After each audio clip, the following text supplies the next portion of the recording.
dari seminar ini. Nah, 7 kali berturut-turut, jadi plus 1 jadi 8 kali berturut-turut. Kita akan mendiskusikan tentang wanita yang bermahkota.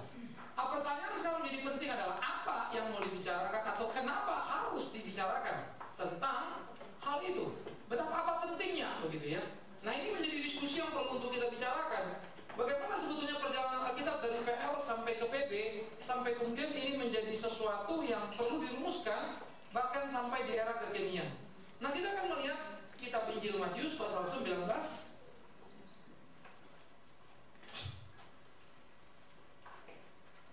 Dan kita akan membaca 1 sampai ayat yang ketiga.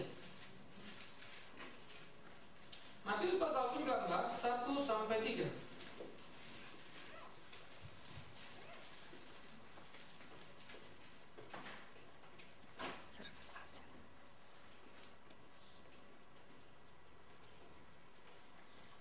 Kalau sudah ketemu kita akan buka, baca sama-sama ya. 1, 2, iya.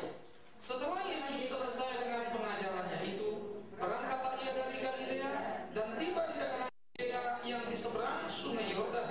Orang banyak berbondong-bondong mengikuti dia, dan dia pun menyembuhkan mereka di sana. Maka datanglah orang-orang Farisi kepadanya untuk mencobai dia. Mereka bertanya, apakah diperbolehkan orang menceraikan istrinya dengan alasan apa saja?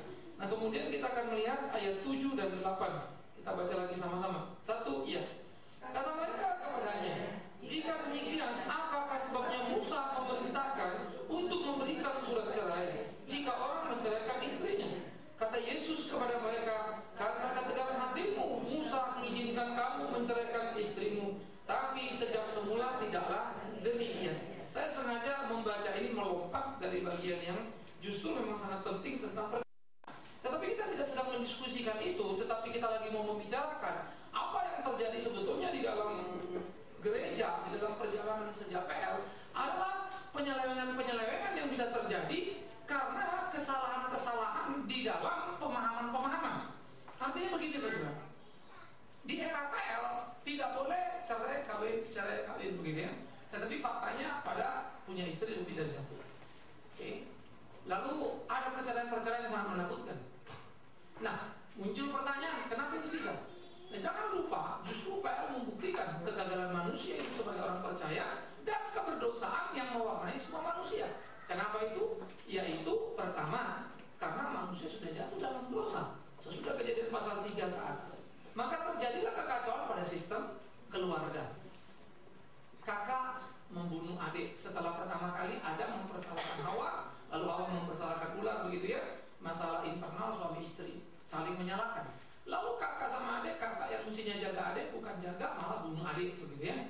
Lalu terjadi kekeosan juga inseks misalnya. Ya, anak-anak Adam itu bertumbuh berkembang ya inseks. Ya, anak laki sama anak perempuan bersetubuh lalu punya anak.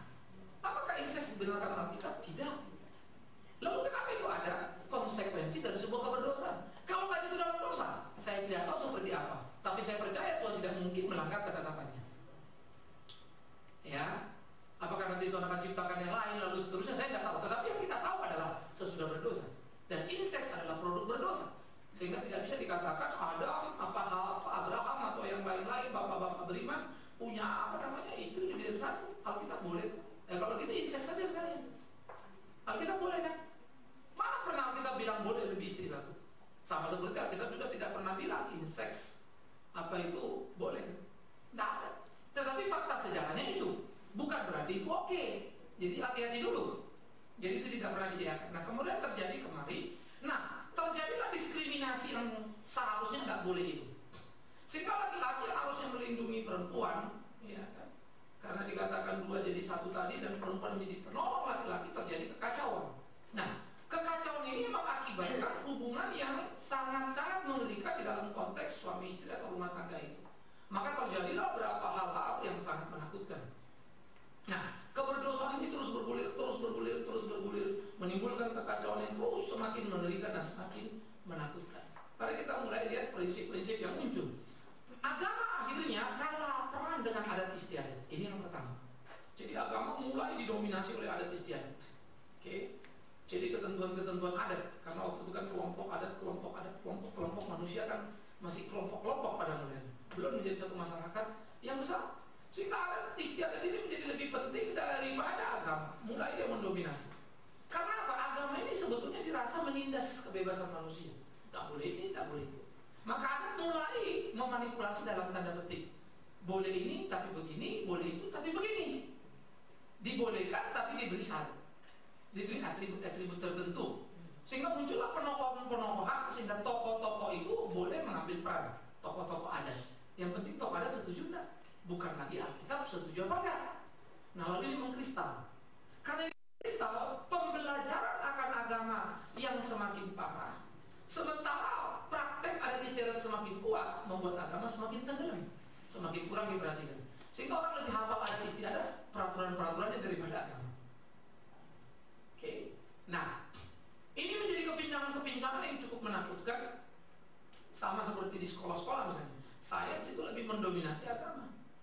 Jadi agama ketinggalan, agama ketinggalan. Ya, jadi makin repot. Nah, kembali lagi ke bagian yang tadi, maka kemudian kita melihat ada sejarah makin kuat, makin kuat, makin kuat, makin kuat. Maka di konteks orang Yahudi, boleh nggak menceraikan istri? Boleh. Kenapa? Karena tegar tempur. Jadi rupanya usaha mengeluarkan, bukan karena sebuah keinginan. Tapi kamu mau, kamu nggak bisa diomong, terserah nggak bikin surat, tapi kamu tahu jawab terus main. Ya. Nah, di dalam bagian itu Yesus sendiri yang mengatakan, Musa memberikan bukan karena Musa menyetujui. Tapi kita mulai mikir, loh kan dia nabi. Yes. Ada satu situasi di mana kebebalan dibiarkan. Sampai kemudian terbukti bebalmu itu ngawur. Sama seperti orang Israel ngotot minta raja. Dikasih Saul, Tuhan kasih. Bukan. Israel ngotot ambil kata Tuhan. Baru mereka kapok-kapok. Ya, jadi ada situasi-situasi di mana kita ngotot minta dapat, tapi awas Tuhan lagi hukum kita. Bukan Tuhan lagi berkati kita. Ya, saudara misalnya nipu berlindung, Tuhan tolong saya supaya saya nggak ditangkap, mungkin nggak ketangkap. Ya, tapi tidak tertangkapanmu itulah akan menghancurkan engkau karena engkau akan menjadi penipu Tuhan. Ya, kamu sukses nipu orang, tapi kesuksesan itu membuat kamu menikmati, sehingga itu yang berlanti lama-lama hati nuranimu mati, lalu disebut diserahkan kepada setan. Jadi banyak pendeta yang ngawur, sukses pak, buktinya dia sukses. Salah, kamu itu lagi berbicara dengan pikiran dunia. Dunia kan gitu. Kalau bisa kumpulkan uang, bisa kumpulkan ini, sukses. Kita enggak. Jadi dia sukses. Sukses nipu orang. Bukan sukses melayani Tuhan. Sukses bodoh-bodohin jemaatnya. Dan jemaatnya juga sukses, dibodoh-bodohin. Kan begitu ya. Sehingga dia sukses, naik. Tapi Tuhan benci. Nah, tapi kita selalu menilai itu salah. Kita menilai itu salah. Ya, sehingga banyak sekarang orang-orang yang kacau-kacau pun semua eksis. Lalu bilang kalau memang Tuhan tidak setuju, kenapa Tuhan tidak hukum, kenapa enggak ini? Nanti dulu Tuhan tidak akan turunkan air bah lagi. Tuhan tidak akan turunkan lagi api seperti Sodom Gomora. Tapi nanti api yang tulen itu ada nanti. Karena ada pemisahan di dalam kekekalan. Di sana terdengar kata gigi rasa dan tangis saja, ini nggak usah heran. Sejak MPB sudah tidak ada lagi model air bah diturunkan. Bahkan orang Israel minta tanda, turunkan api dari langit. Tanda apa itu? Tanda Elia, ingat? Yesus tak mau lakukan. No, bagimu cukup tanda Yunus kebangkitan. Dia bicara tentang dirinya. Jadi progresif perubahan dari PR ke PB itu mesti dicermati, mesti dilihat. Sehingga kita ini seringkali orang-orang PB yang berpikir PR jadi aneh-aneh semua gitu. Kalau perlu kalau kita PR dipakai. Nah, itu kalau sudah mau menghukum orang gitu ya. Tapi kalau sudah kasih karunia lagi langsung lompat ke PB lagi dan gitu.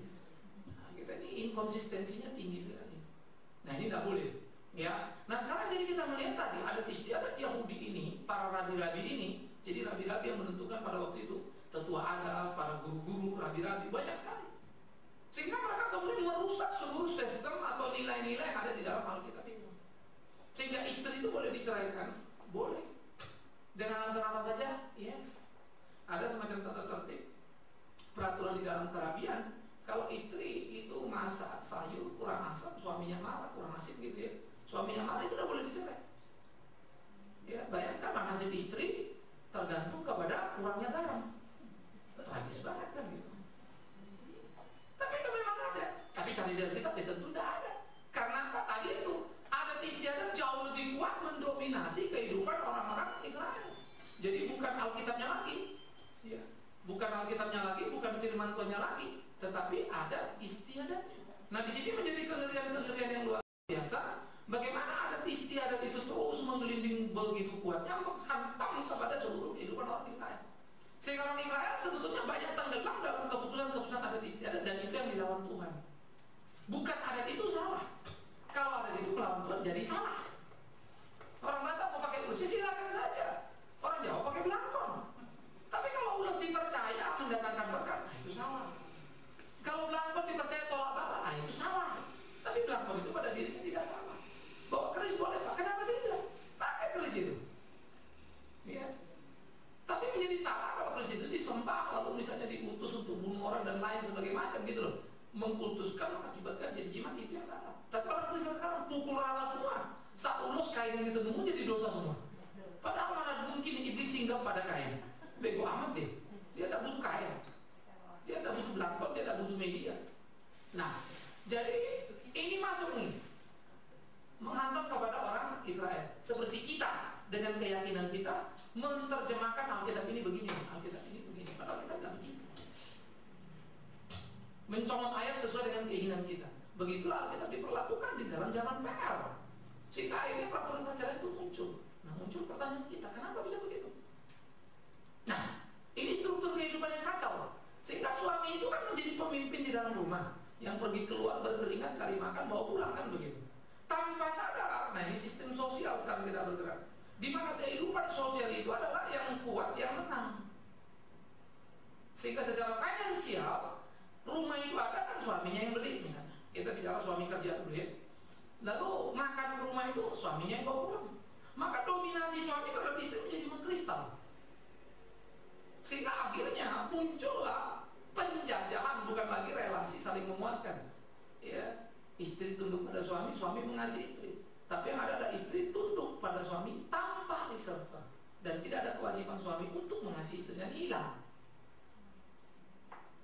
Ini hilang karena kepentingan dominasi muncul. Apalagi para rabi-rabi didominasi oleh laki-laki. Pemimpin agama didominasi oleh laki-laki. Masyarakat sosial didominasi oleh laki-laki. Masyarakat adat istiadat didominasi laki-laki. Dan pada sistem itu di perempuan itu gender sudah didiskriminasi, direndahkan. Sehingga dia tidak pada posisi penolong yang bisa menolong suaminya. Dia hanya bisa menolong dalam pengertian kamu mesti penolong, yaitu tolong masak, tolong bikin teh, tolong jangan kurang asin gitu ya. Tolong itu saja. Maka tolong itu jadi sama dengan bantu dan pembantu lah gitu. Terjemahannya jadi berbeda. Sehingga akumulasi dari seluruh masalah-masalah itu terus tingkat. Timbullah kekacauan yang beribu-ribu tahun. Bukan bertahun-tahun ya, ribuan tahun. Sehingga waktu masuk ke PB Yesus datang, maka geger semua. Gila, masa orang kaya nggak boleh cerai? Padahal kita boleh begini-begini. Sampai-sampai mereka bilang apa itu? Sampai-sampai muridnya bilang apa? Kalau begitu murid-muridnya yang hidup sepulit. Murid-murid itu berkata kepadanya, kalau begitu hanya hubungan suami istri, lebih baik jangan kawin, ngeri amat. Yang ngomong murid-muridnya. Kenapa? Karena murid-muridnya masih masa transisi pembersihan konsep. Mereka masih dikristalisasi oleh konsep-konsep lama yang mereka pahami. Peraturan para nabi tadi, pengalaman-pengalaman masyarakat di dalam kehidupan kebersamaan, begitu.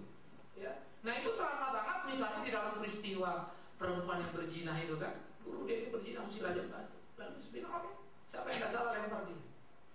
Lalu semua pergi. Kenapa pergi? Karena semua salah. Kenapa semua salah? Karena mereka tidak bisa menghukum orang perempuan berzina tanpa ada laki-lakinya. Ini sudah salah kan? Jadi ini bukan semua orang berdosa, bukan itu urusannya. Banyak orang khotbah bilang siapa sih manusia tidak berdosa, ya jelas mereka lari. Bukan. Ini bukan bicara dosa kemarin-kemarin ini. Case itu, kalau ada terdakwa perempuan, mana terdakwa lakinya? Kamu sudah salah. Yang kedua, kalau ada terdakwa perempuan terdakwa lakinya, mana saksinya? Anggapnya ada saksinya. Kalau ada saksinya, berarti kamu berdosa. Tidak kuat argumentasinya untuk dibawa ke pengadilan agama. Apalagi kalau mau dirajam, ini hukuman mati, hukuman berat. Harus ada saksinya. Jadi mereka secara peraturan itu sudah melanggar, dan mereka sudah berdosa karena itu, karena melanggar ketentuan Taurat. Jadi bagaimana mereka mau menghukum orang berdosa dengan cara berdosa? Tapi itu yang terjadi di atas kayu salib. Yesus dihukum karena saksi palsu. Tragis kan? Sampai-sampai Pontius Pilatus saja tidak menemukan kesalahannya.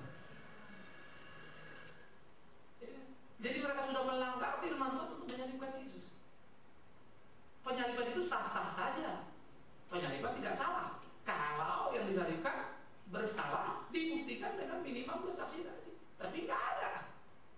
Malah pengadilan sekuler seperti Pontius Pilatus mensahkan itu lolos. Jadi kita mesti mengerti dulu Taurat itu tatanannya luar biasa, mana klausul-klausul yang sudah ditabrak dan dilanggar.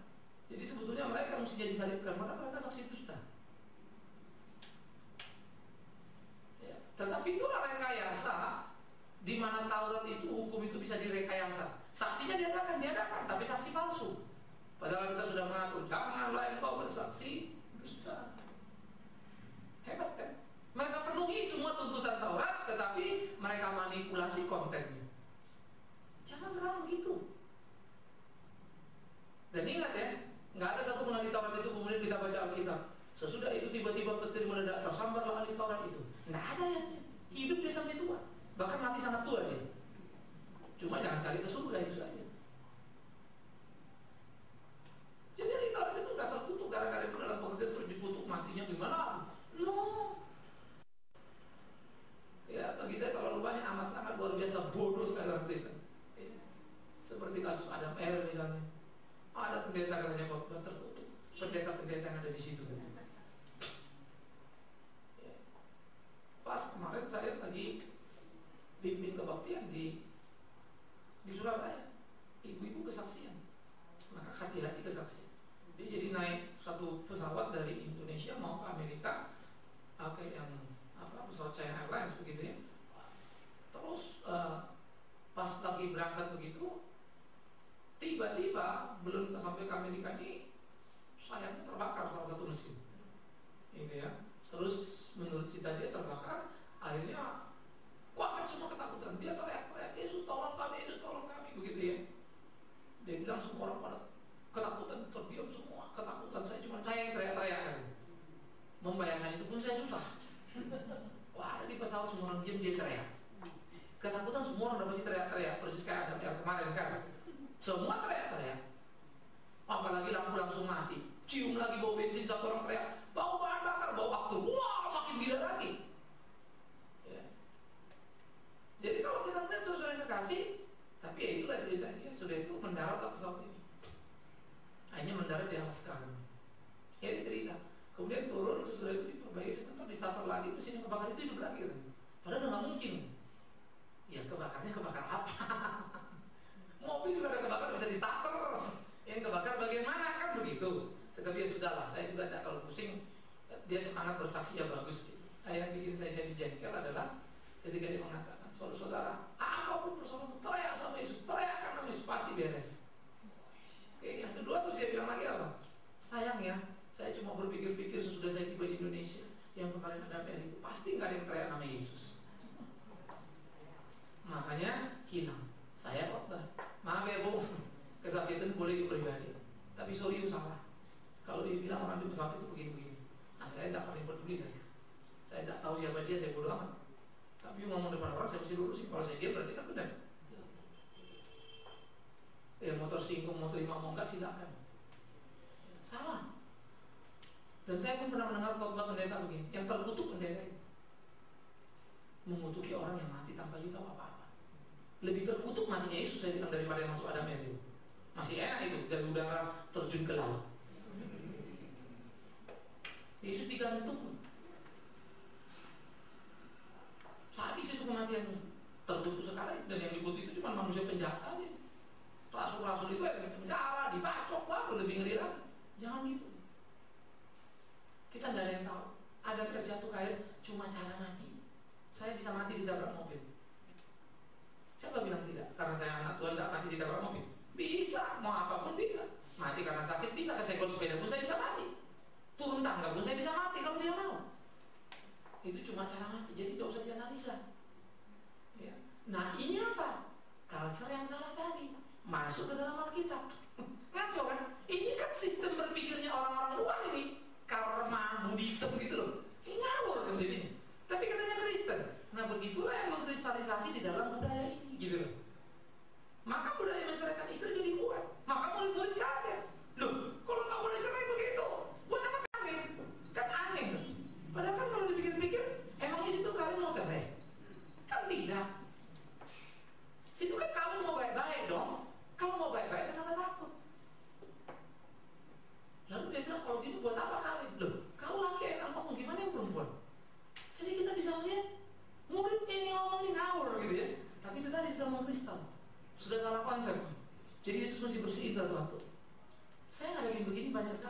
Seperti yang kesaksian tadi.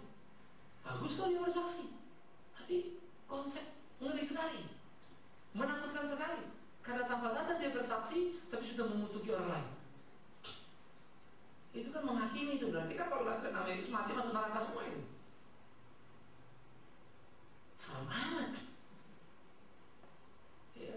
Jadi jangan bilang salah pendeta itu 5 pendetanya kurang doa. Bukan kurang doa. Kalaupun salah pendeta itu salah. Kenapa pilih tiket APR itu aja kok? Loh betul kok. Kalau mau bilang salah, sama kayak sekarang ini teriak, saya bacanya lucu. Sekarang saya kapok. Tidak mau lagi saya nak ada. Lucu buat saya. Saya tidak usah diomongin, bukan karena saya takut. Mati mah buat saya sederhana. Tapi nggak akan pernah saya nak ada. Kalau saya, saya tahu servisnya jadi ngapain saya naik itu? Maka saya tanya servis bagus mana pesawat. Pesawat bagi saya nomor 2 juga, servisnya bagus mana? Ya. Saya lebih sering naik itu karena segi waktu. Kita naik Garuda, kita keker yang jauh-jauh waktu kita ngambil sampai dapat golf kan, promosi apa? Lumayan murah. Tapi naiknya Garuda. Itu kan soal itu saja. Tapi kalau kepepet misalnya kita Kalimantan ya nggak ada bicara Garuda. Oke naik, tapi jangan ada PR kan begitu. Beli aja tiket yang lain. Oh ya Sriwijaya lebih bagus ininya, pemeliharaannya gini-gini. Dapat informasi bagus, pakai. Tapi kalau kepepet Pak Toto nanya ada PR. Ya apa boleh buat kalau perjalanan itu penting. Kalau mati, ya apa boleh buat. Sampai terkondisi kita mesti jalan dengan itu. Oke, ternyata itu pula jalan kita mati. Pasti Tuhan juga punya planning. Tapi maka bedakan nalar kita yang bisa kita lakukan dengan apa yang kita nggak bisa lakukan. Yang bisa kita lakukan pilih yang baik. Gitu loh. Yang kita nggak bisa lakukan terkondisi ya kita mau apa cuma satu-satunya itu harus begitu. Karena orang tua meninggal mau tidak mau cuma satu namanya Adam. Ya terbanglah. Ya mau diapain? Toh Hawa-Hawa jangan takut dia terbang bersama Adam ya. Aman lah ya. Karena sudah seharusnya Adam membawa Hawa. Tapi Adam jangan naik Adam, itu homo namanya. Naik Eva, itu kan ada kan? Ada. Oke, sekarang kita balik. Jadi kristalisasi tadi lihat ya. Jadi pengkristalan pemahaman yang bukan Alkitab pun bisa lebih kuat daripada kita. Akhirnya orang baca Alkitab itu sebenarnya ngotot dia berdasarkan pikiran. Namanya exegese.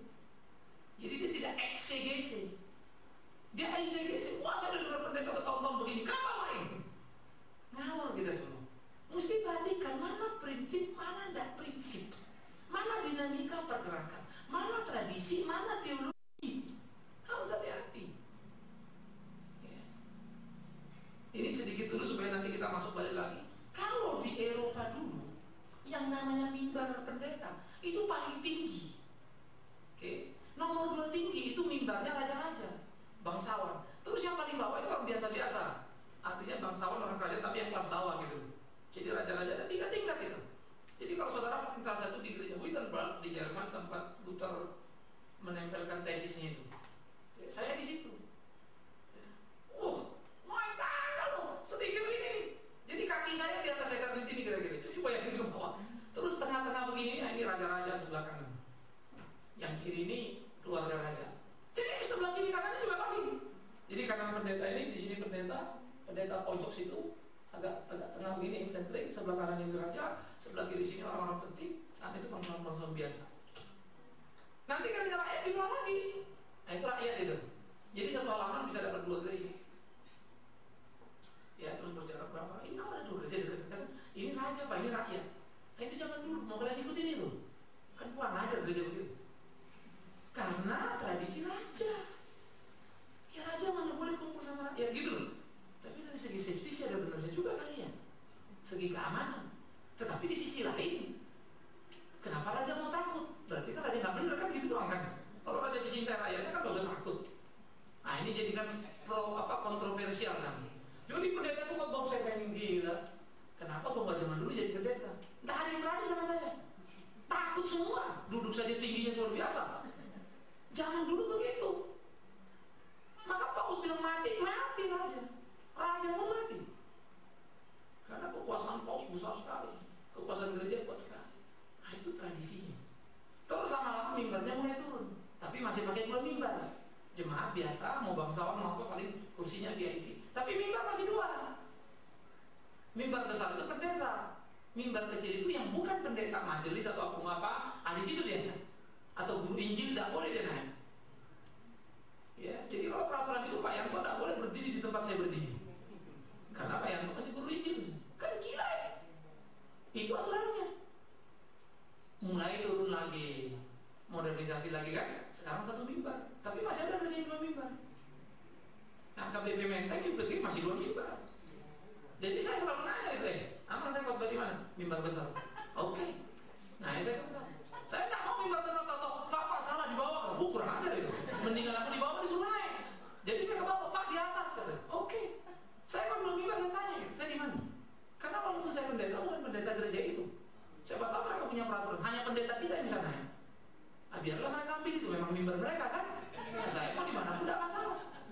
Tradisi. Ini tradisi. Jadi dinamika tradisi itu bergerak. Dulu kita main orgel, ngek, itu orgel yang di dinding itu. Masuk ke organ, masuk ke piano. Ini tradisi. Lalu ditemukanlah setting alat-alat elektrik. Mempermudah, ada drum elektrik, ada. Untuk ngejar bassnya dipakailah drum untuk ketukan beatnya. Nah itu psikologi, teologi yang mewarnai musiknya. Jadi nggak ada musik Kristen. Kalau kita bilang musik Kristen berdasarkan Alkitab, ya baliklah kita main serunai semua, main kecapi sudah kayak si Daud kan, main suling, jadilah kita musik di sini. Kalau itu mungkin Gondang Batak lebih cocok kali ya, karena mirip-mirip sama Raja Budi. Jadi betul itu, gendangnya ada, kecapinya ada, terus sulingnya, semua komplit. Persis banget, memang Batak itu rada-rada Israel ya, agak dekat gitu. Maka keselamatan banyak pada orang Batak. Tapi karena kebebalannya mirip juga orang Yahudi, banyak juga tidak diselamatkan gitu loh. Bebalnya pun sama. Ya. Jadi sama juga begitu ya. Nah jadi kalau kita lihat balik lagi tradisi itu pergerakan dinamika luar biasa. Sampai kepada cara nyanyi. Ya, cara nyanyi. Nah di Amerika, kalau di Eropa itu full klasik. Klasik Amerika belum tentu bisa nampil di Jerman, di Australia. Itu kalau bisa nampil di sana, itu cuma yang kelas amat sangat luar biasa. Ya, New York Philharmonic main di sana, belum tentu bisa masuk Australia. Maka siapapun dirinya dari Amerika, kalau pernah mimpi di Australia, pernah mimpi di Jerman dalam konser yang berkelas, bangganya setengah mati, gila ya. Karena orang Eropa bilang, ini udah klasik, karena sudah dimodif, agak sedikit modern dulu. Dan diterima. Jadi musik di Amerika tak bisa, karena di Amerika terjadi perpaduan. Jadi western dari Europe sama Afrika ketemu musiknya ini. Maka ada pop, rock, terus rap, jazz. Itu kan jazz, rock itu rap itu kan Negro Spirit punya style. Nah ini berkembang, ini namanya dinamika. Pergi ke Jawa ya kita main keliningan, nyanyi enggak apa-apa. Mau khotbah ngedalangnya enggak apa-apa. Saya belum ada waktu nyanyi. Maka Yesus berkata kepada Petrus, Petrus, lah sampai ceritakan apa? It's a style. Nangkap ya? Beritanya. Nah kalau Katolik lebih gesit, namanya inkulturisasi. Itu di Katolik. Maka di Katolik ada karismatik, Katolik ada, nggak perlu mereka keluar dari Katolik. Protestan jeleknya di situ. Beda ribut. Makanya pecah-pecah kawan-kawan. Katolik luar biasa matang. Dia riset, dia tahu mana yang luas, mana yang enggak. Padahal Protestan sama Katolik kalau soal himnenya jelas lebih gila Katolik. Katolik jatuh aja kita kedengeran. Apalagi kita yang jatuh. Gereja Protestan kita jatuh udah ada yang tahu. Saking ributnya. Wah, lain. Nah ini budaya. Jadi dari sana ya. Mana dia bergerak dinamikanya? Kenapa sih dulu mereka mulai itu? Supaya kalau baca Alkitab itu kita klik gitu. Oh, gini toh. Oh, kenapa ngomong gini? Pasti ada apa-apanya. Nah, ini latar belakang. Ini worldview yang terjadi pada waktu itu. Tentang dunia, tentang lain-lain gitu ya. Jadi Nah ini yang harus kita lihat, karena pergerakan-pergerakan yang luar biasa itu, ya. Nah kemudian saudara yang kasih di dalam dinamika seperti saya bilang tadi, bergerak, sehingga kalau di Amerika itu lebih cair, sehingga klasik itu, modern klasik keluar itu dari Amerika, itu bukan Eropa. Eropa itu tidak mau aja pokoknya. Jerman itu terkenal kakunya setengah mati, Austria pula begitu. Jadi tak ada itu modern klasik di Eropa. Nah itu di Amerika munculnya, gitu lah, ya. Terus bergerak seperti David Foster misalnya, itu kan orkestra, tapi itu nggak laku di Eropa. Sehingga kalau konser dia lebih konser karena muda, bukan dalam pengertian klasiknya atau konser pengertian yang lainnya. Jadi ada kelas-kelas di sana, jelas kelas-kelasnya. Ini kelas ini. Nah itu about music, lalu dia bergerak. Nah musik klasik ini mendominasi di Eropa, mewarnai, kuat sekali. Nah tapi juga sekarang pergerakan itu sudah mulai bergerak lagi, ya. Kelompok-kelompok Injili khususnya yang ada di Amerika, ya. Nah sementara gereja-gereja mengkristal keras itu jadi liberal, ya. Itu di Amerika sekarang kotaknya begitu. Nah kemudian pada waktu ini nanti terjadi terus bergerak, baru kita tanya, kok bisa ya? Sekarang gereja Presbyterian di Amerika, pendeta turun dari mimbar, jalan muter-muter ngomong. Dulu nggak boleh ninggalin mimbar, malah 2 mimbar. Dari 2 mimbar, satu mimbar, pendetanya turun jalan-jalan. Saudara gimana saudara? Gitu kan? It's a style. Karena memang sangat komunikatif. Bak pembicara seminar gitu. Itu gereja Presbyterian. Ya. Nah, jadi dinamika perkembangan itu hebat sekali. Saya adalah satu orang yang sangat punya obsesi besar untuk merumuskan sebenarnya sesuatu yang masih terus dalam benak saya ini belum beres-beres. Ya. Saya harap dari gereja ini bisa start pelan-pelan yang saya mimpikan ya. Sehingga seluruh memang yang harus ada ya ada, tapi jangan salah tempat gitu kan. Kita misalnya agak minim pelayanan doa, orang yang perlu didoakan, tapi saya tidak mau lepasan. Ngerti ya? Tapi saya sebagai orang GKI itu memang ada di GKI begitu-begitu. Ya. Jadi kita jauh, padahal itu penting. Kita abaikan yang apa dilakukan para penatua di waktu lampau. Tapi gara-gara apa yang dilakukan? Karena yang bikin doa ini sekaligus pelepasan jadi aneh-aneh lagi. Minta kebablasan, yang ini bertahan gila-gilaan, di tengah kosong terus. Pas kita di tengah jadi sasaran tembak sudah, tembak kiri tembak kanan. Ya mari kita mulai mencari mana yang ya, mana yang tidak, itulah yang paling sulit. Maka Yesus menarik hadir di tempat pemuncukan. Dimarahin nggak? Dimarahin, karena dalam peraturan tidak boleh orang Yahudi ke tempat pemuncukan. Tidak boleh orang Yahudi menginjak tanah Samaria, apalagi Rabi. Yesus lewat sama pada Rabi. Makanya bikin geger melulu kerjanya. Tapi geger dia bukan salah, karena tradisi tadi. Maka waktu Yesus ngomong, tidak boleh menceraikan di sini. Kalau gitu jangan kawin aja dah. Gila apa? Tapi kan lebih gila lagi dengan alasan apa saja boleh. Tapi bersikap kemudian ini ternyata enggak. Di kekristenan masih saja terbuka lagi ruang-ruang tadi. Akhirnya kekristenan sekarang sangat erat kaitannya lagi dengan apa? Adat istiadat lagi. Di Amerika boleh cerai? Boleh. Kawin lagi? Boleh. Selesai cerai, gini kono, selesai, masih lagi, ya boleh. Nggak ada masalah sana kan? Tinggal satu rumah boleh nggak? Boleh. Kristen? Iya. Kenapa? Kalah dengan gelindingan nilai-nilai sosial yang ada. Pertarungan kita tidak gampang. Saya lihat orang Kristen di gereja itu kayak orang Kristen banget. Begitu masuk ke lapangan kerja, buyar semua gitu. Kekristenan kita tidak kelihatan lagi. Kalah gitu.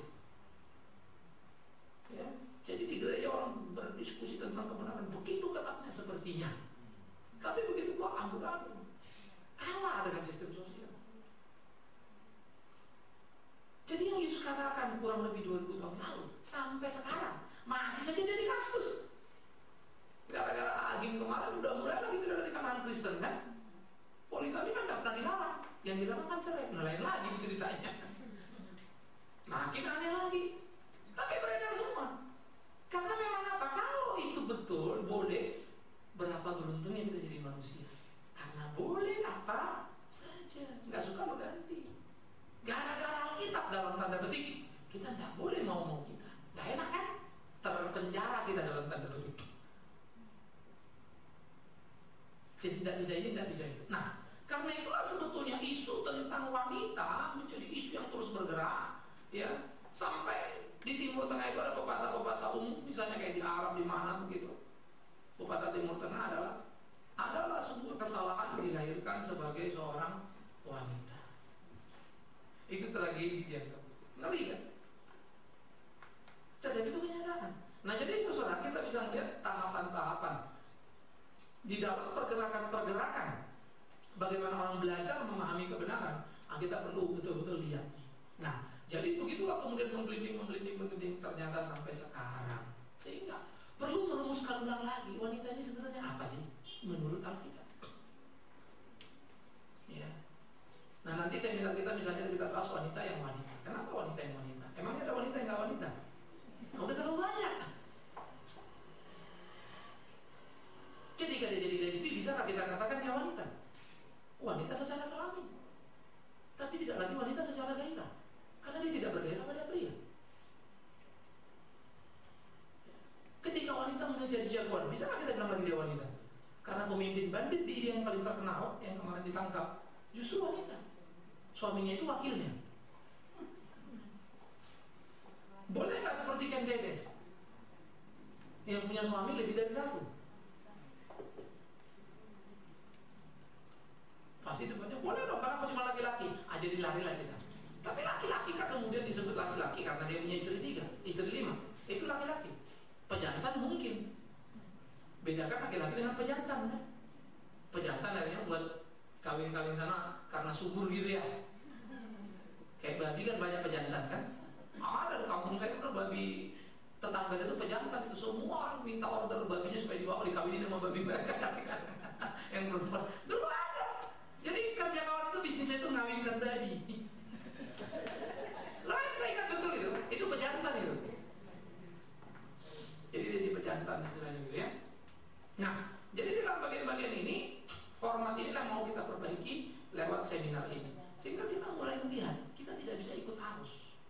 Kita mesti mulai bergerak secara dinamis dan seringkali itu berbenturan dengan arus-arus yang ada. Nah, di dalam dinamika seperti itu kita mesti bergerak secara utuh melakukan apa yang menjadi kehendak Tuhan kita. Ya, sehingga saudara yang terkasih, di sini menjadi sebuah medan yang sangat terbuka di dalam waktu kita merumuskan, karena kita akan berhadapan lagi dengan culture, sistem sosial yang ada, begitu ya. Nilai-nilai lain lagi yang beredar di sekitar kita. Tidak mudah. Coba wanita kalau itu berpendapat, kalau itu dari perspektif adat, misalnya adat Batak ya, lu jangan ngomong kalau belum disuruh. Perempuan tunggu gilirannya, laki dulu ngomong. Begitu kamu berani ngomong, digantung kamu sudah. Jadi lain kan? Kalau di Manado mungkin lain lagi. Ngana ngomong beta juga. Beta apa? Nah, kita suruh ngomong juga, jangan ngana toh. Ribut sudah. Karena lebih demokrasi. Nuansa Belandanya lebih terasa kan. Jadi culture itu mempengaruhi.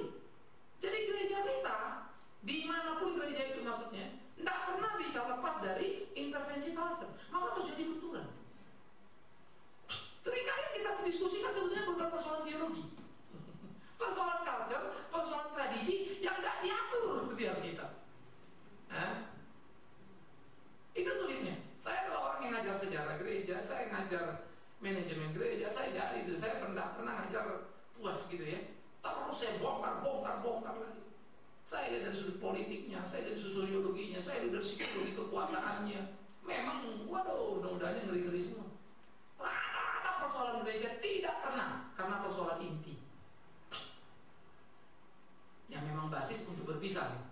Waktu Barat bisa Timur juga gitu, Katolik bisa Protestan juga begitu. Ya.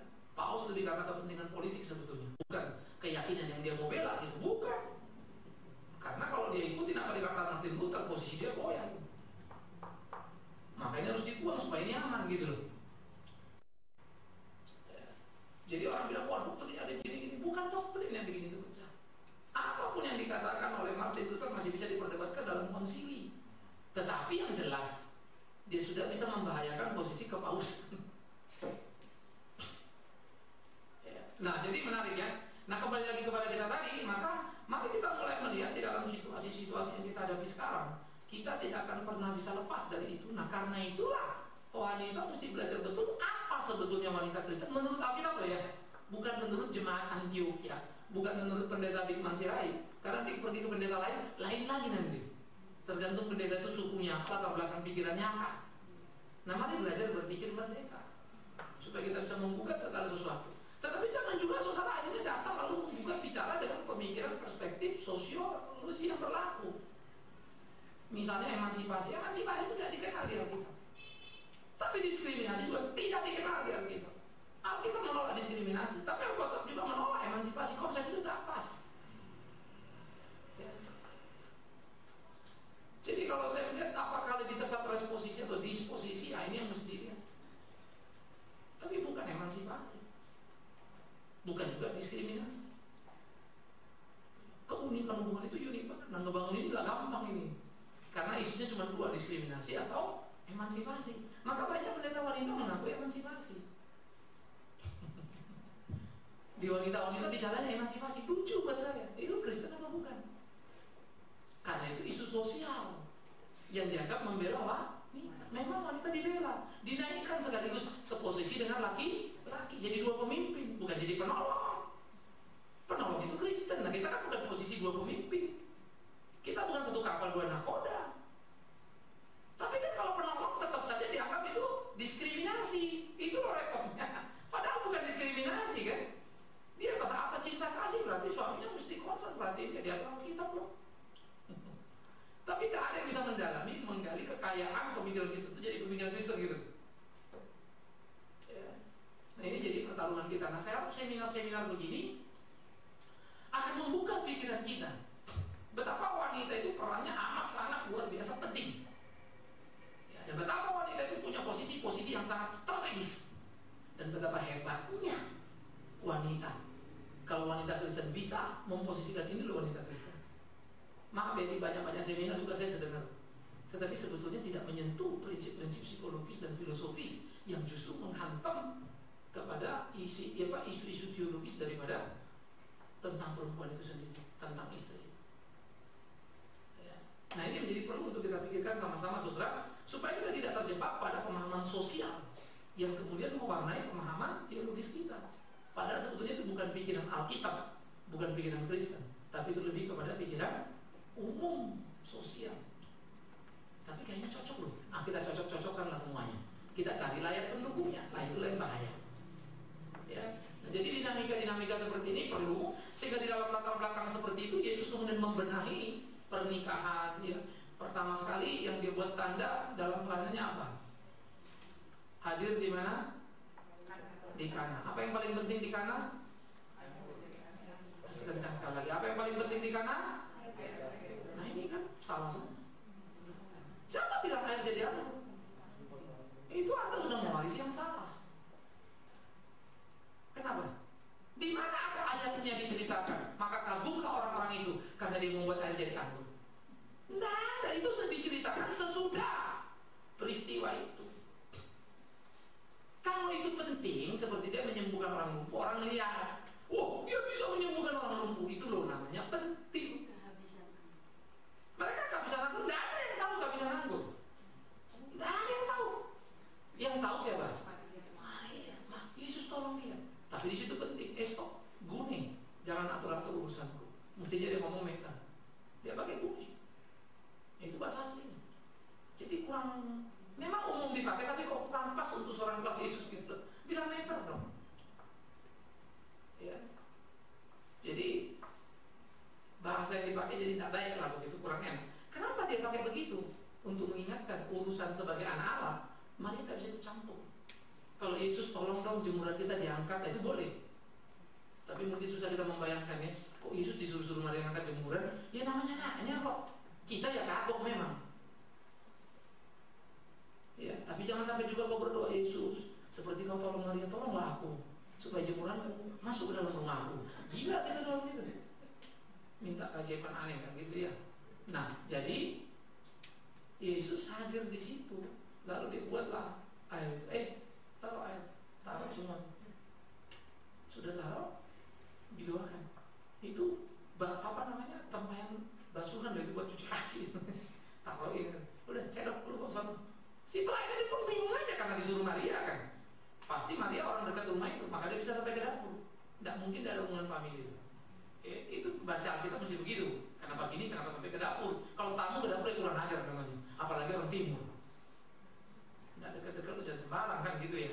Dicedok ini dibawa. Dia bingung itu. Minum lagi pemimpin pasar, gila loh. Sampai hari terakhir masih mau berdekat berpesta. Anggur the best habis-habis disediain. Lebih bagus lagi rupanya dari pertama. Bingung deh.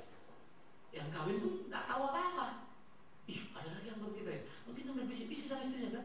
Dari mana ya, Mak? Papa lu ngirim? Iya kali, waduh, GR banget gitu ya.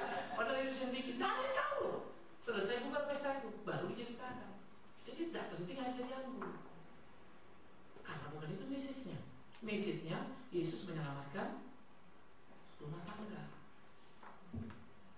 Kalau dia nggak ada, pesta itu bubar sudah itu. Kacau balau. Akan jadi aib, karena waktu itu kalau sampai begitu aib berat ini. Ya, kadang-kadang kita nangkap pesan-pesan Alkitab itu gitu loh pentingnya. Tapi kalau sudah karena rata-rata kita sudah mendengar itu kan, air jadi anggur, apalagi sudah ke Israel beli anggurnya kan gitu kan, atau enggak Israel tapi sudah minum kan, otak kita air anggur itu aja terus. Di gereja pun terus sampai nggak bisa lagi nangkap message lain. Bahwa kalau kita lihat cerita itu diceritakan dia hadir di sini. Kalau penting air jadi anggur pasti dia demo. Di mana orang masuk, supaya orang lihat dan tahu dia anak. Tapi menarik ya. Nah, jadi peduli keluarga, yes. Coba lihat di Alkitab, siapa yang memberikan persembahan terbaik? Halo? Laki-laki apa perempuan itu? Perempuan. Siapa penginjil paling baik? Penginjil yang memberitakan Injil. Hah? Perempuan Samaria itu pra kematian Kristus. Perempuan loh itu. Aibnya tak karu-karuan. Bertobat pulang satu kampung lari ikut Yesus. Bagus ya. Itu dia bilang anak Tuhan selalu menarik banyak jiwa, bukan mendorong ya. Itu jet pump itu. Ya. Satu kampung. Murid-murid aja nggak begitu. Dia nggak pakai 2 kali baru bertobat langsung cerita loh. Itu bisa dilemparin orang satu kampung itu kan. Aku kurang ajar kok, kemarin suamiku kau ambil, sekarang kau bilang Tuhan Yesus, pupak. Lah itu kan 7 sudah lagi sama dia. Ya. Bukan istri, bukan suami, itu coba ke 6 ya. Itu kasus kata berat. Dan dia juga ngaku itu bukan suami dia, kami lo kasar lagi. Berani-berani, hebat kan? Jadi kalau saudara mau dengar cerita di Alkitab tentang perempuan banyak, khususnya di PB, muncul. Tuhan pakai Priscilla Aquila.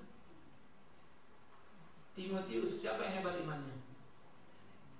Ibu dan Yunika dan Louis. Bukan bapaknya loh.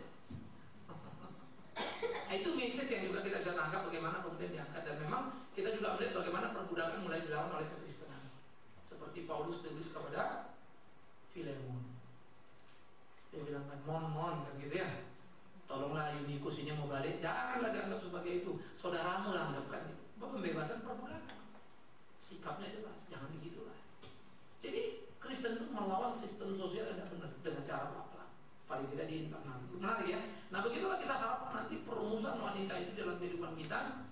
Sampai kemudian satu waktu juga kita akan bikin seminar tentang laki-laki, bagaimana juga laki-laki harus menempatkan dirinya dengan tepat dalam kehidupan ini.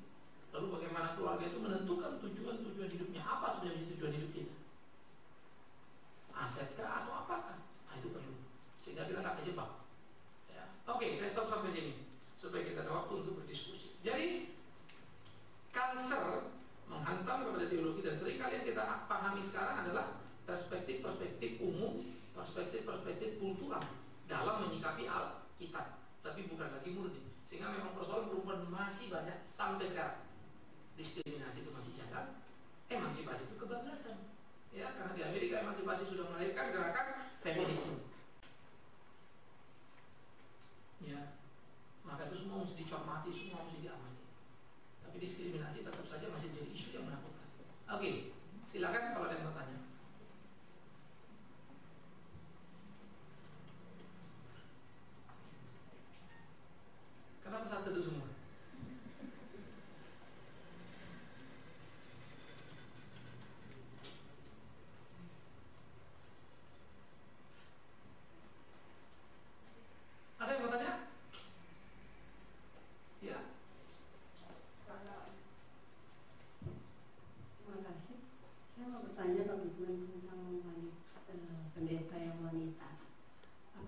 juga karena pengaruh filosofi atau adat atau apa menyebabkan ada pendeta wanita? Karena Alkitab sepertinya melukiskan wanita hendaknya berdiam diri dan tidak lagi nggak kepake gitu ya bicara. Jadi tapi pertumbuhan kesini kan wanita pendeta yang wanita ada apa itu juga karena pengaruh kebudayaan atau tradisi. Oke. Itu mesti kita lihat baik-baik ya konteksnya. Itu di 1 Timotius berapa ya? Nah ya, saya cari. Hendaklah wanita berdiam diri kan gitu ya.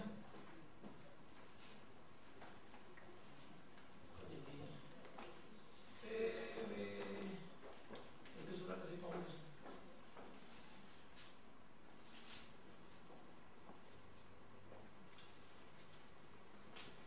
Wanita.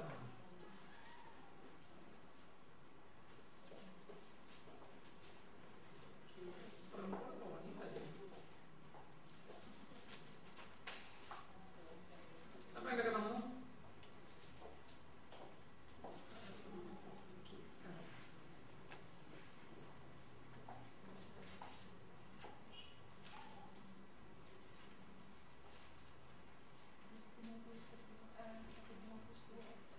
Satu Timotius 2 ya.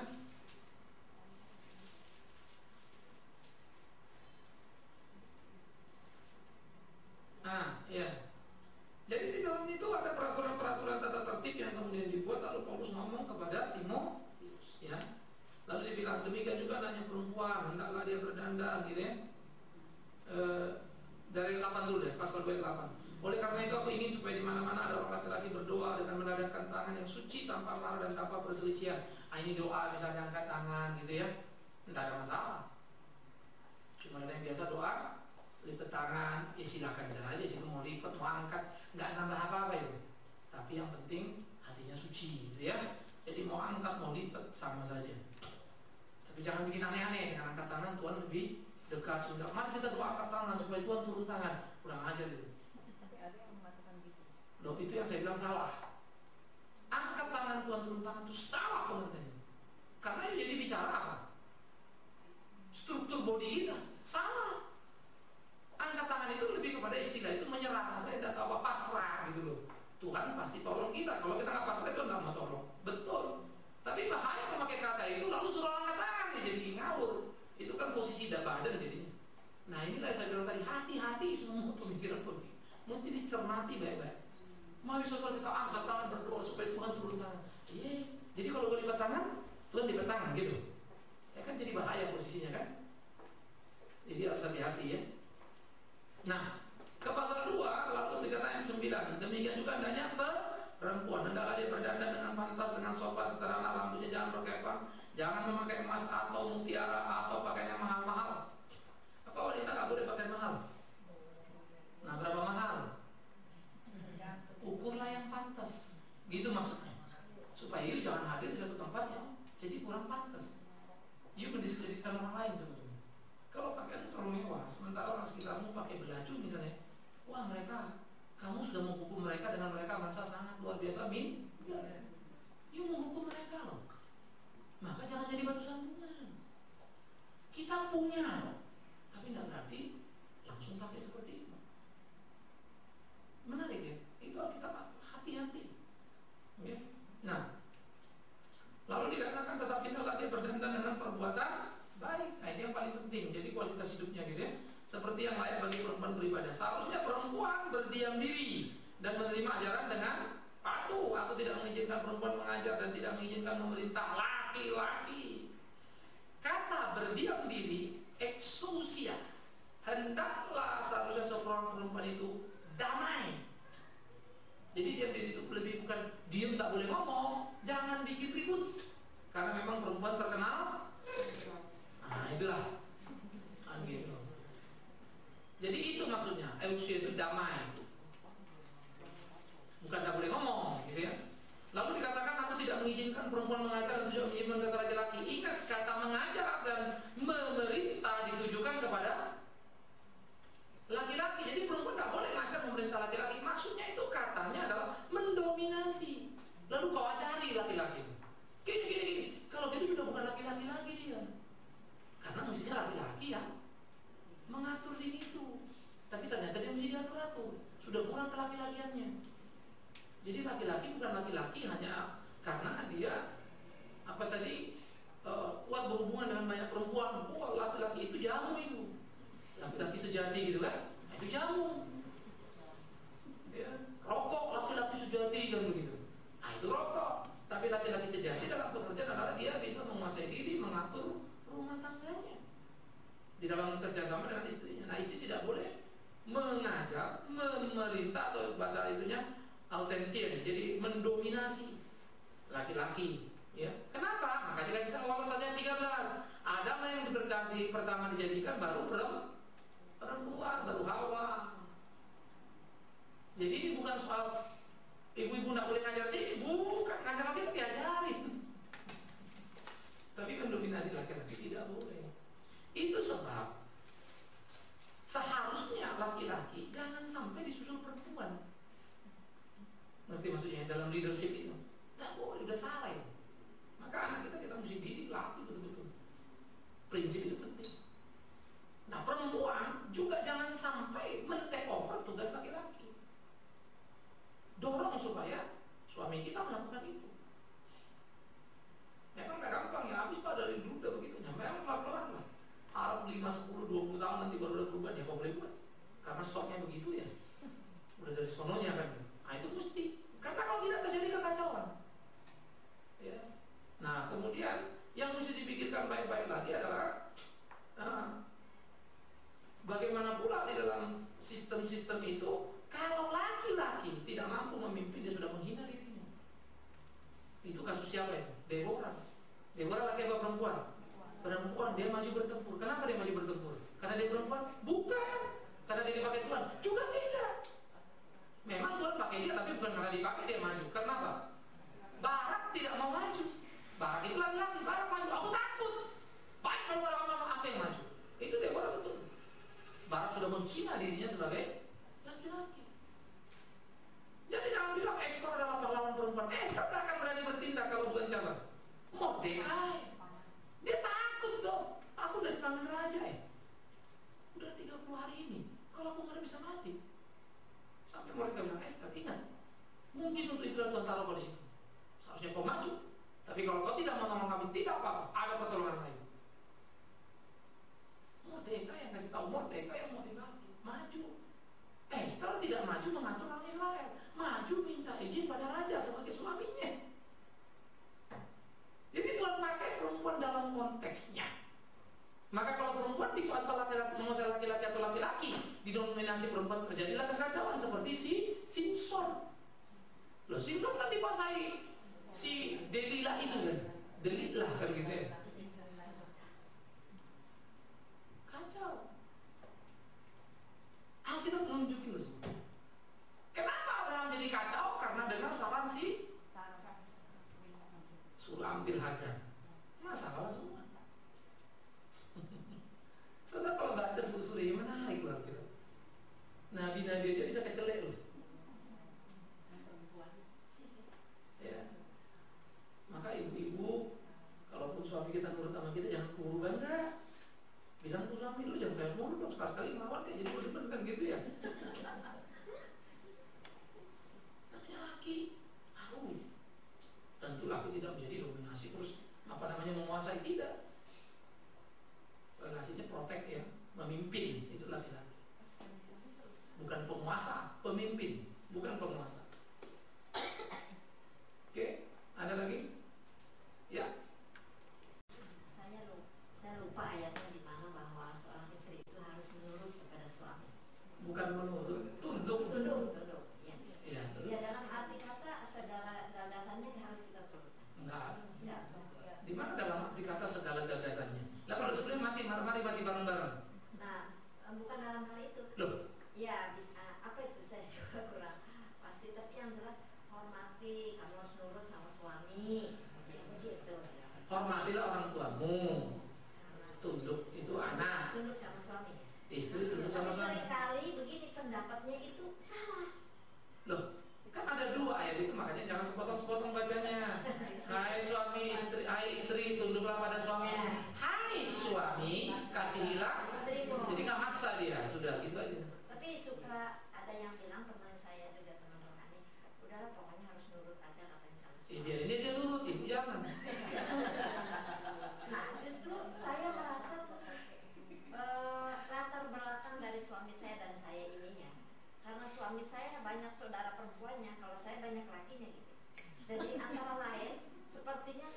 tapi lebih agak tegas gitu. Kalau suami saya nggak tegas. Jadi kalau dalam segala sesuatu itu kadang-kadang walaupun bukan saya sombong, benar pendapat saya, tapi kadang-kadang saya ngalah, nurut aja sama-sama, akhirnya salah. Jadi bagaimana, suka ribut itu Pak. Oke, Kamu begini. kan sebagai istri harus tunduk sama suami, katanya. Lah, Ya kalau kamu benar. Loh, jangan kalau kamu benar jawab lagi betul, tapi kamu juga harus mengasihi istri. Mengasihi istri sama dengan mendengar saran istri. Tapi itu ngambil keputusannya salah gitu Pak. Loh iya, tadi kan ibu juga baca ayatnya salah. Cuma sepok. Intinya cuma Maka saya bilang bukan intinya, salah. salah ya. Kalau kalimat itu berdiri sendiri salah. Iya. Tidak boleh kalimat itu berdiri sendiri, itu prinsipnya. Oh gitu ya. Istri tunduk pada suami, koma. Suami kasih istrimu. Mengasihi artinya juga mendengar saran kan? Iya. Kalau bilang tunduk pada suami, betul Pak, tapi kasihilah aku. Ya aku mengasihimu, dengarlah saranku. Putuskan oleh kamu kan gitu. Maunya suami, saya harus nurut sama Loh dia. iya, Iya. betul. Tadi kan saya bilang, ibu memang mesti nurut Iya. sama suami, Iya. tapi suami mesti mengasihi ibu. Iya. Jadi kalau dia pakai ayat, kamu mesti tunduk sama suami. Betul Pak. Tapi yang kita bilang, kasihi aku. Satu yang kupinta padamu, dengarkan pendapatku. Udahlah. Kalau dia nggak mau dengar lagi, udah dapat selesai. Jadi ini singkatnya nggak mau. Ya sudah nggak Alkitab gitu aja. Ibu kan tadi bawa Alkitab. Justru saya itu jadi suka agak takut salah gitu. Loh, maka saya bilang tadi, ibu kan bawa Alkitab. Iya. Maka saya kasih tahu. Tapi kalau dia nggak mau dengar, ya berarti dia tidak Alkitab ya kan begitu kan? Iya, jadi maksudnya dalam menghadapi ini bagaimana gitu saya. Mesti diingatkan terus menerus. Kedekatan hubungan menjadi sangat penting. Justru ini intinya yang sering kali saya tuh menghadapi begini. Oke, saya bilang saya ini laki. Kalau istri saya ngomong sama saya, bapak, saya juga nggak suka.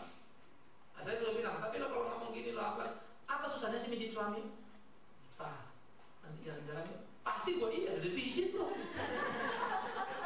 Laki-laki punya gengsi, namanya juga laki-laki berdosa. Ini pendeta loh ini, berdosa ini. Tapi kalau dalam waktu singkat masa Pak mesti pijit dulu. Bukan. Makanya gini loh, mijitnya ditabung dulu. Ya. Maksudnya gini loh, itu kan di sana itu putusannya kan di sini. Awas loh. Di sini nih putusannya bagaimana hubungan sehari-hari jadi mudah kesananya gitu loh. Tapi kalau dalam waktu singkat, dalam waktu sekarang nih harus putuskan. Loh, gini. Mau sekarang pun diputuskan. Ibu berpengaruh atau tidak berpengaruh ditentukan ke belakang gitu loh maksud saya. Oh, iya. Maka jangan pas ada putusan baru mijit-mijit, suaminya kan bingung. Kapan udah mijit kan gitu. Belum mau putusannya mijit, malah jadi ribut lagi. Nanti ibu datang lagi, tapi kan saya mijit ternyata saya dimarahin juga. Dalam keadaan waktu yang singkat. Nggak bisa. Dan ibu jangan ngomong situasional. Itu situasional nggak bisa ngomong begitu. Artinya gini loh, kita mau bicara hubungan. Hubungan itu kan bukan satu hari, berhari-hari. Jadi jangan dicampur aduk dulu. Oke? Nah waktu hubungan berhari-hari berarti kan kalau sampai kita di sini jadi ribut, di sini kan kurang baik nih. Kalau baik terus pelan-pelan, di sini kan gampang, gitu loh. Jadi mulai sekarang Baik-baiklah, pulang mijit-mijit lah ya. Misalnya kalau gini, seperti saya ada saudara datang singkatnya, saya bilang kasih lah. Gak usah dikasih. Dia kan udah begini, jangan Pak kasihan, kita tahu dari saudaranya dia tuh lagi dalam kesusahan. Gak usah. Jadi saya bingung harus bagaimana. Nggak apa-apa. Jadi harus curi-curi. Jadi Nggak, kan saya takut dosa. gini, bukan. Maka saya bilang tadi, ibu lagi bicara balik lagi ke kasus-kasusnya itu lagi. Sudah saya bilang sekarang forget it, lupain, tutup dulu sekarang. Besok pulang ini mijit coba ya. Sebulan lagi nanti lain dah. Oke. Kadang-kadang gini, kita ada satu sudut, kita mau juga pendapat kita didengar, tapi lain sudut kita kadang-kadang lupa. Maaf laki-laki, jangan paksa untuk menerima pendapatmu langsung. Salah besar. Istri saya bilang, jangan pernah paksa saya. You salah, tapi lo dia mau mikir deh. Itu laki-laki. Karena ya, laki-laki itu natural, umum pada umumnya. Gengsinya itu muncul kalau mesti mau dengar langsung. Tapi sebetulnya dalam hati diterima kok. Makin dipaksa makin marah dia. Padahal kita lain lagi ngomongnya, bukan Pak, habis dia nggak mau, saya maksa.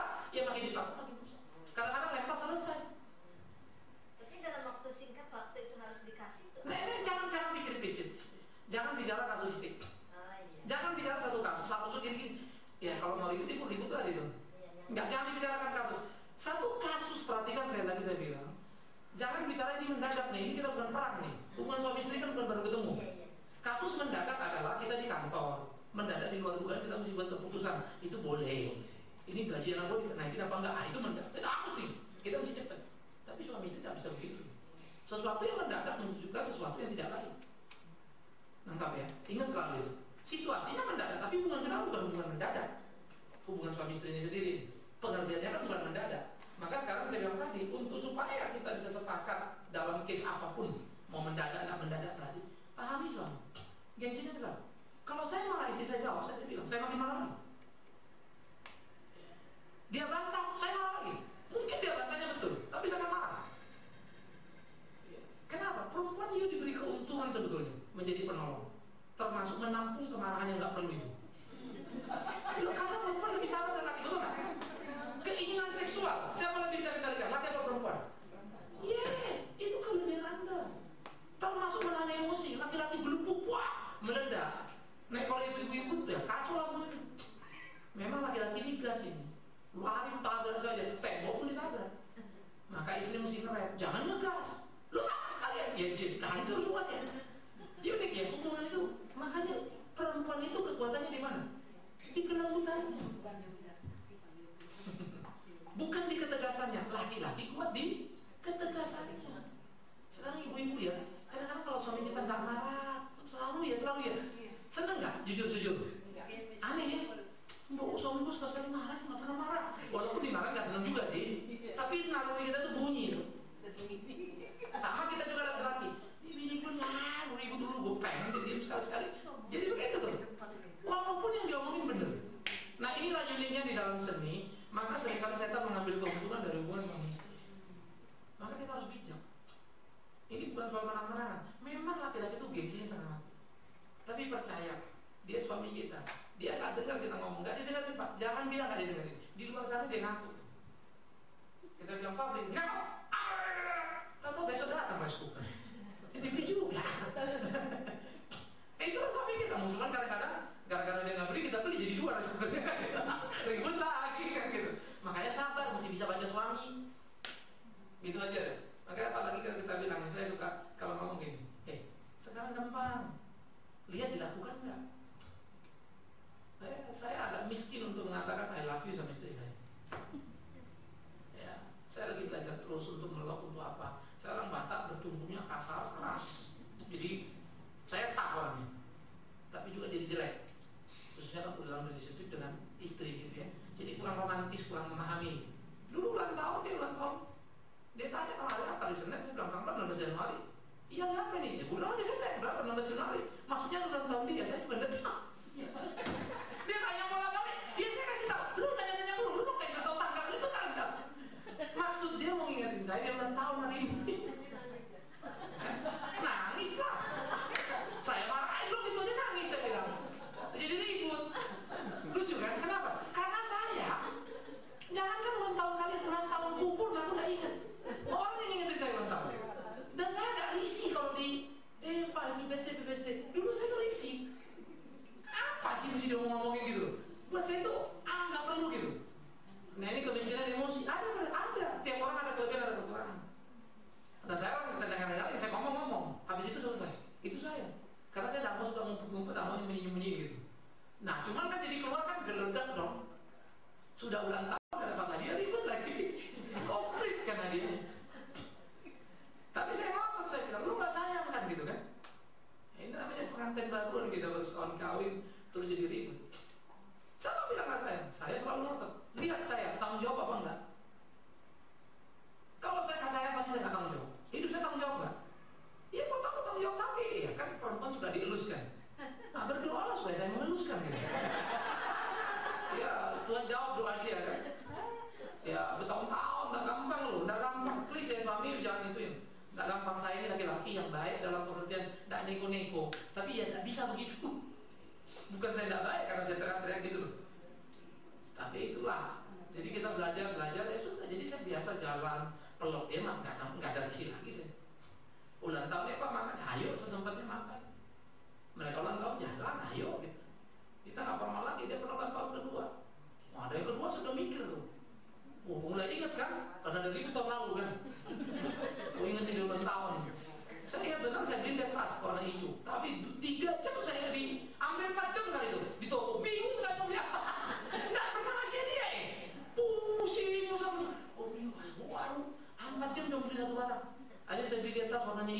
banget loh.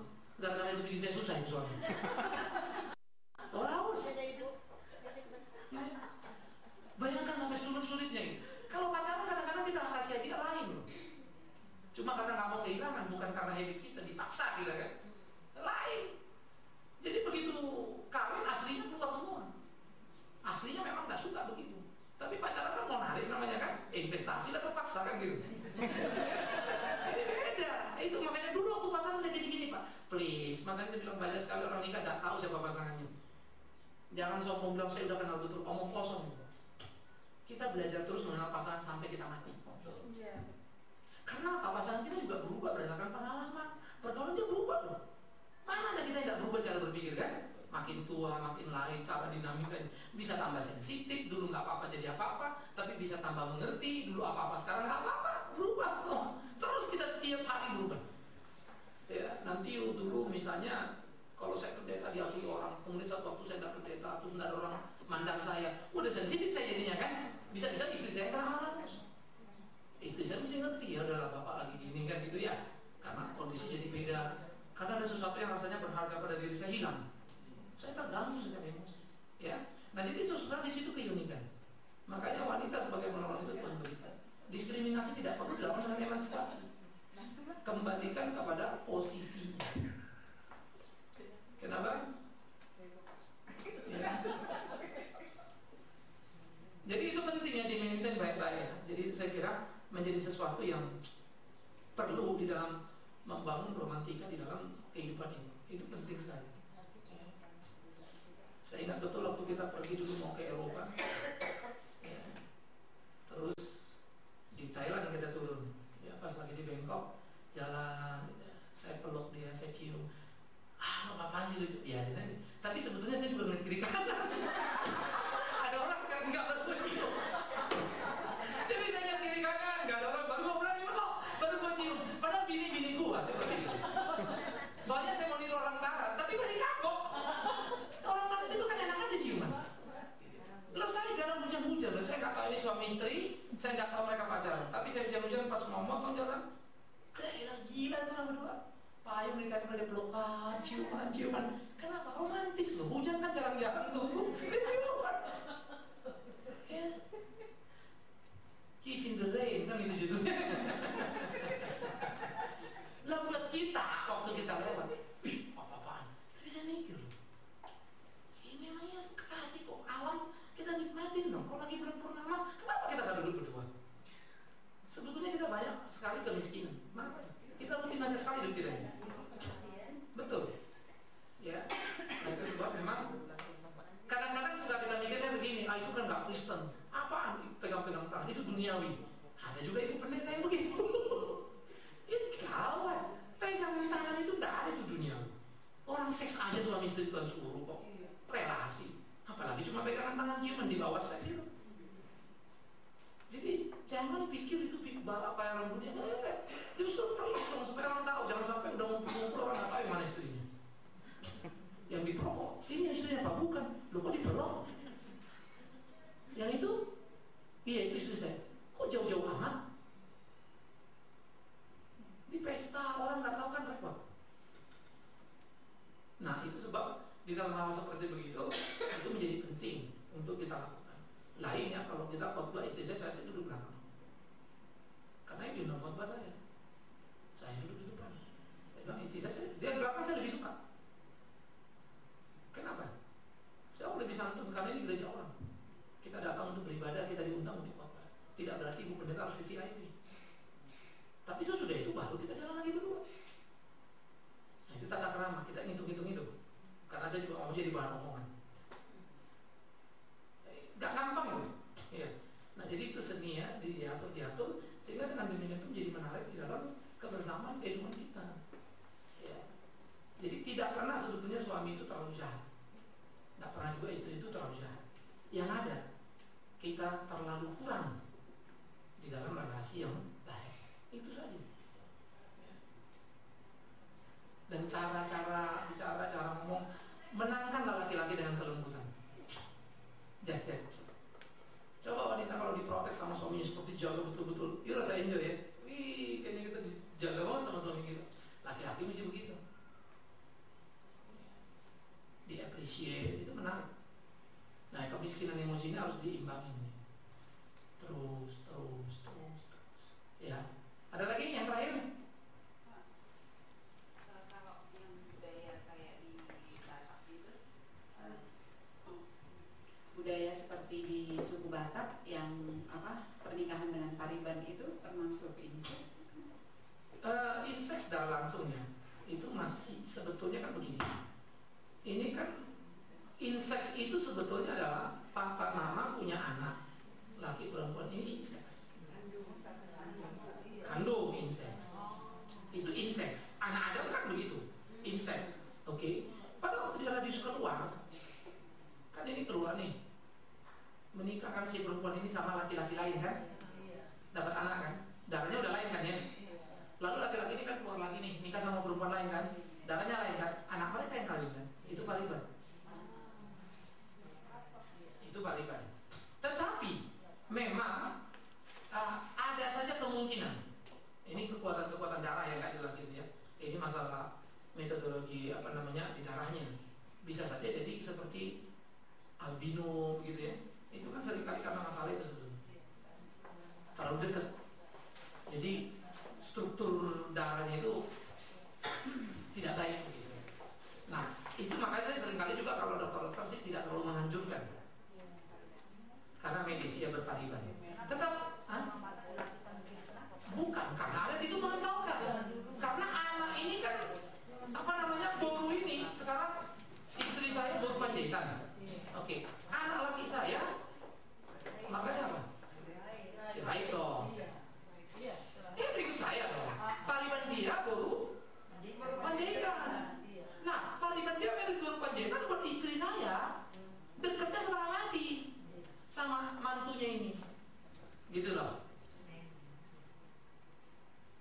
Kan ini perlu kental sekali nih gitu. Ini emosionalnya kuat. Apalagi kalau itu anak abangnya.